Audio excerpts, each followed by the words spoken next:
Today I'm going to show you how to make your first Ableton Move beat. And today's patron shoutout goes to Rafal Krasowski. Thank you so very much for the support. Let's get started.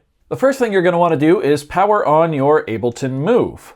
Now, while this powers up, let me just tell you, there are actually 3 ways to make your first beat on the Ableton Move. One of them, the first one I'm going to show you, does not involve any finger drumming, and then the second and third methods do involve finger drumming. The first thing you're going to see when you power on your Ableton Move is the set overview screen. Each one of these pads represents a set. Think of a set as a song or a project. An empty set is indicated by an empty pad. You can see I only have 3 empty ones here. If you're just starting, you're going to have all empty pads. Go ahead and select one. When you select an empty set, the Move automatically assigns 4 random presets to your 4 different tracks. You can navigate between your 4 tracks with these 4 buttons here. By default, drums are always going to be on track 1. So let's go ahead and select track 1. Here's our drum kit. Yours is going to sound different than mine since they're random. However, these 16 pads right here are going to represent your 16 sounds. The first method I'm going to show you uses the step sequencer, which is these 16 buttons down here, and they are counted through like this. 1E and 2E and 3E and 4E and. Let's make a very simple drum beat. To start, select our kick drum, which by default should be the bottom leftmost pad. With that selected, we can go ahead and place a kick drum on step 1. Now this will start the step sequencer, but we can turn it off by pushing play. Side note, Ableton, if you are watching, I wish you would give us an option to toggle that off. When I sequence my first note, I don't always want the step sequencer to start playing. Anyway, let's also place a kick drum on step 3 and the and of step 3. So 1E and 2E and 3E and. Just like that. Now let's grab a snare drum. Typically, our snare drum type sound is going to be on this pad here. But in this case, I'm going to use this one. Feel free to play around and pick a sound that you like. We're just going to put the snare drum on beats 2 and 4. So 1E and 2E and 3E and 4E and. Now let's grab a hi-hat. Typically that's going to be here. Yep, that sound works just fine. We're going to put that on every numbered beat as well as all of the ands. So 1E and 2E and 3E and 4E and. If you didn't follow that, it's just every other beat starting with the first one. And with that, our beat is done. Let's press play to give a listen.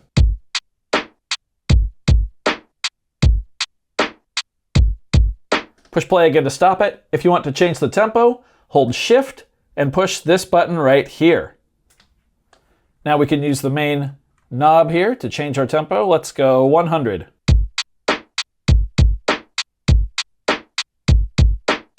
Quick side note, you can also use the step sequencer to sequence melodic tracks. So here's a bass.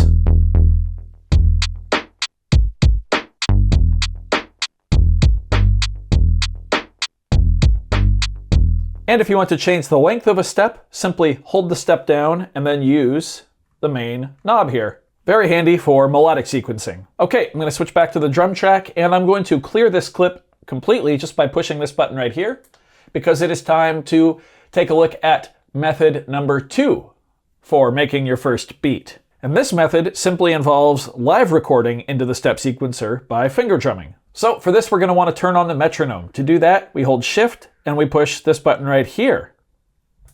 Metronome on. Again, you can change the tempo with Shift and this button, but let's keep it at 100. Let's push play to have a listen to our tempo and our click and do a little practicing.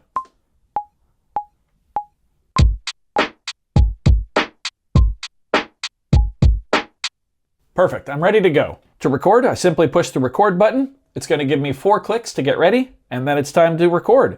When I'm done playing, I simply need to hit record again.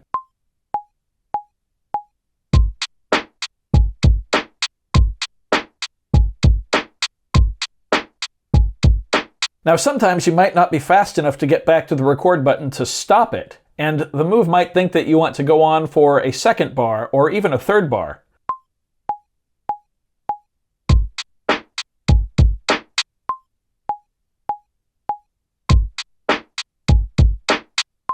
If this happens, simply push the loop button and you can use the main knob to set your loop length back down to 1 bar. If your timing was a little sloppy, you can quantize it by holding Shift and pushing the very last button on the sequencer row.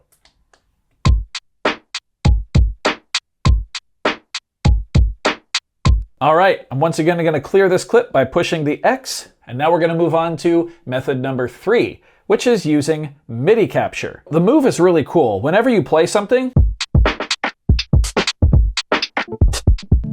it's listening. And when you push this button right here, it will attempt to automatically capture what you previously played and sequence it appropriately.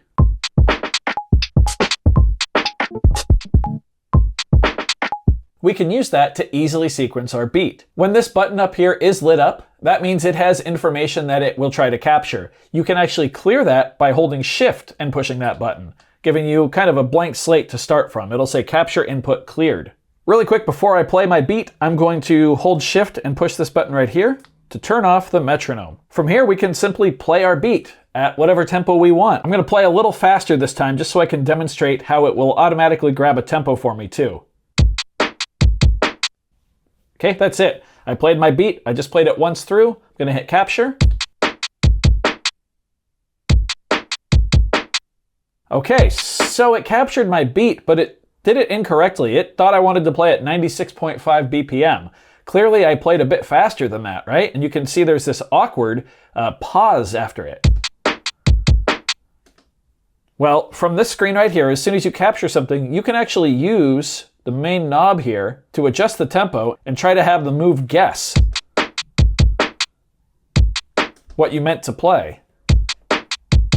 And it looks like in this case, it got it wrong completely. So we can just clear the clip and we can try again. If you do find that MIDI capture is having a difficult time nailing exactly what you want, I recommend playing multiple measures of your beat and seeing if that gives it a little more context to work with. So in this case, I'm going to try to play that same beat 4 times in a row.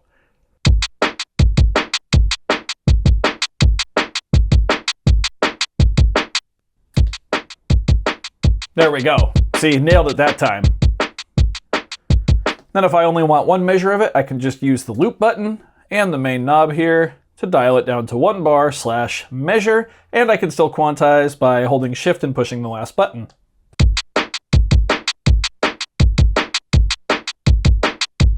There we go. So there you have it, 3 different ways to make your first beat on the Ableton Move. I do hope you found this video informative or at least entertaining. If you did, be sure to leave a like on it. If not, you can always leave a dislike, doesn't hurt my feelings. Either way, be sure to hit that subscribe button, ring that notification bell. Thank you all so very much for being here. Thanks for watching. We'll see you next time.